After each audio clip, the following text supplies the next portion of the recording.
రసవాదులకు వైద్యులకు నమస్కారం అండి. గత 10-12 రోజుల క్రితం నేను చేసిన వీడియోలో గురువుల గురించి ప్రస్తావించాను. తదుపరి వచ్చే వీడియోలో వీటిని ఈ గురు పరంపరలో ఉన్న పదార్థాలని ఏ విధంగా ఉపయోగించి ఏమేమి చేయవచ్చో నేను చూపిస్తాను అని చెప్పడం జరిగింది. ఆ వ్యవహారంలో పరమేశ్వర క్రియ అంటే పరమేశ్వరుని అంశంలో ఉన్న ఒక పదార్థంతో నేను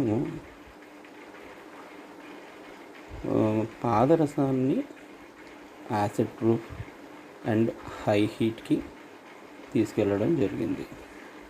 అంటే ఉపయోగించి పరమేశ్వరుడి అంశంలో ఉన్న పదార్థాన్ని ఉపయోగించి పాదరసాన్ని యాసిడ్ ప్రూఫ్ చేయడం జరిగింది. అది ఇప్పుడు మీకు యూట్యూబ్ ద్వారా మీకు చూపించబోతున్నాను. అయితే ఇంకా మీకు వేరే విషయాలు కూడా మాట్లాడాలి. తొందరలో ఒక్కొక్కటిగా చెప్తాను. ఇప్పుడు ఈ క్రియ చూడండి. ఈ పదార్థం చేసిందైతే మాత్రం పరమేశ్వరుడి అంశంలో ఉన్న సున్నతత్వ పదార్థముతో చేయబడింది. ఇక వ్యవహారాన్ని చూడండి. నమస్కారం.